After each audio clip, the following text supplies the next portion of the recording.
Smart24, driving business.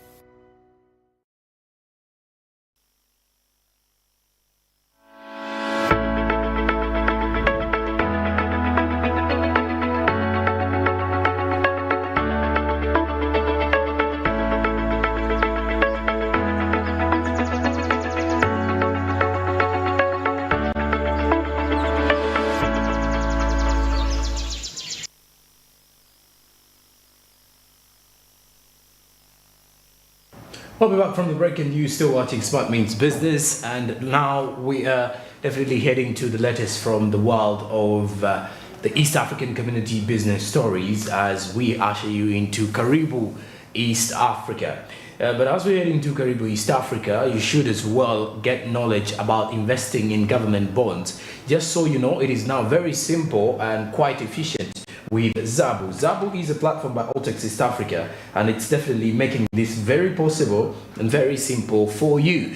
Quickly dial *292# and kickstart off your investment journey today with Zabu. Zabu is a platform by Altex East Africa, and it's giving you this as an advantage for you to kickstart off your investment journey. Zabu is a platform by Altex East Africa, and it says that with just a minimum of 15,000 Ugandan shillings, you can quickly kickstart off your investment journey. Zabu, my money, my future. Altex East Africa, do something new. Now, what something new can you do today is invest in government bonds. The markets open at 8:15 a.m. and close at 3:15 p.m. East African Standard Time. And now, we kickstart off our Karibu East Africa updates this morning by looking at the issue to do with the airport terminal role in Zanzibar. Zanzibar's President Hussein Ali Mwinyi has thrown his weight behind DNETA, a Dubai-based firm in a role of ground handling services at Terminal 3 of the Abeid Amani Karume International Airport in Zanzibar. President Mwinyi visited the terminal early last week to officiate the opening ceremony of the duty-free shops, during which he stressed that the Dubai firm has all the necessary qualities to serve at the facility. The government decided to enter into a partnership talks with multinationals, DNATA, Emirates Leisure and Sega Cup, with the aim of cooperating for the provision of quality services which are up to international standards. Now, DNATA is providing the ground handling services and operates the in-house business lounge that is called Mahaba at the new terminal, according to what President Mwinyi revealed. He did say that so far 34 international airport companies are stopping at the airport, and that the number of passengers rose from 1.3 million in 2021 up to 1.8 million in 2022, which represents a 38% increase in Zanzibar. Now, he did say as a result, accrued government revenue jumped from 2.8 billion US dollars, rather 2.8 billion Tanzanian shillings, approximately 1,194,323 million US dollars during the third and fourth quarters of 2019, to reach at least 8.1 billion Tanzanian shillings, approximately 3,455,6 million, and during the same period in 2022. Now, they have not vacated Terminal 3 because the airlines that are serving include Kenya Airways, Air France and KLM have applied for an extension to continue working with the company and not to shift to DNATA. Now, the terminal in quotation has been dedicated to international flights. As on September 14th, 2022, the Zanzibar Airports Authority issued a directive which gave DNATA the exclusive access to the contested terminal, which was built at a cost of 120 million US dollars. The order by the Zanzibar Airports Authority gave ground handling firms that used to operate at the Abeid Amani Karume International Airport until December 1st, 2022 to vacate the terminal, instructing airlines to make arrangements to work with DNATA. So that is the president throwing in the last coin into who is responsible for managing these terminals here at the airport in Zanzibar.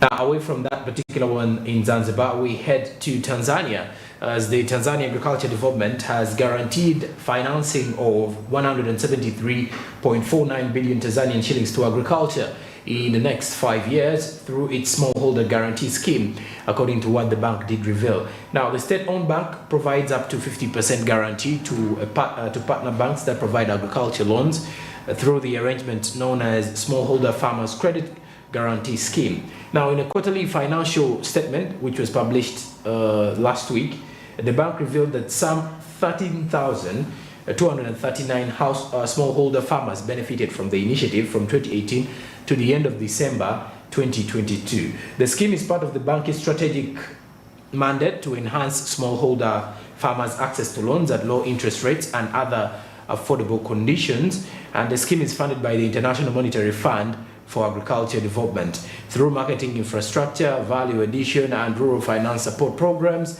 that are implemented under the Prime Minister's office. Now, this supports the government's pledge to ensure small-scale farmers and agro SMEs access to at least reach affordable financial support and boost agricultural financing.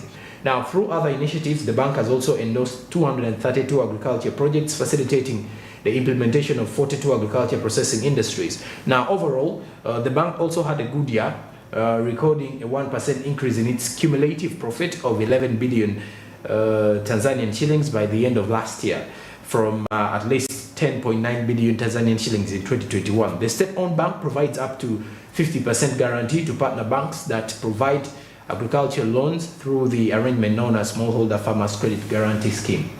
So that is as far as farming and agro business is concerned in Tanzania.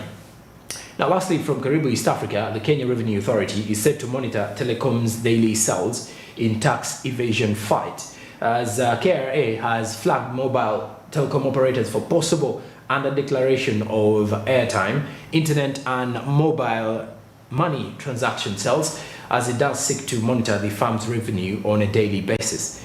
The taxman said that the planned integration of its tax systems with the telecom companies, which are amongst the biggest taxpayers, will give it real-time access to the transactions with the intention of compelling the firms to remit taxes on a daily. Now, besides that, the taxman says the plan to link its tax collection system to mobile financial platforms will allow it to access, steal, and pay bill accounts of traders to weed out cheats. KRA Commissioner General Githi Mburu said that the telcos are the next stop for integration of tax systems after a successful pilot with betting firms. Now, tax experts say daily payment might require technology to support it at the KRA and telecom operators. They further questioned the legality of the daily tax payments, which are part of an aggressive push by the taxman in line with President William Ruto's directive to collect every shilling due. The government plans to increase tax collection by 17% to $2.57 trillion shillings in its fiscal year, which will start 1st July this year. And taxes remitted by the telcos are 20% excise duty on the sale of airtime and data bundles, as well as 12% duty on money transfer services like globally acclaimed M-Pesa, which is run by Safaricom. Then mobile money subscribers further pay value-added tax on the use of airtime and internet at the standard rate of 16%, making the use of phones a major source of revenue for the government. And Safaricom is the leading mobile operator in Kenya, where most people use M-Pesa and other services to transfer cash, save, borrow, and make payments for goods and services. In addition to going after mobile phone money accounts, the authorities will seek to raise more consumption taxes and ensure that property owners are paying their fair share, according to what the Treasury said. And the taxes are remitted by the 20th of the following month under the current legal framework, as the Kenya Revenue Authority says its technology, which has already been interlinked with 17 betting firms, eliminates self-declaration by the telcos on the sales of airtime and data, plus transaction fees on money transfer services. Now, these transactions will instead be captured by the system in real time, as the Kenya Revenue Authority argues that the real-time monitoring of transactions on select betting platforms like SportPesa and daily remittances of taxes on a pilot basis have seen receipts from some of the firms rise as much as 50%.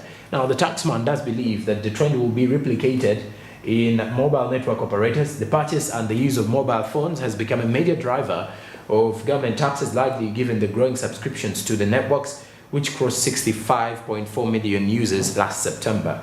Now, besides excise and value-added tax levies on airtime and data bundles, the purchase of the gadgets attracts a 10% tax, while borrowing on mobile phones comes with a duty at a rate of 20% of the fees which are charged by the digital lenders in that same space. And now brings us to the end of Karibu East Africa this morning. Let's get more from SMB International News.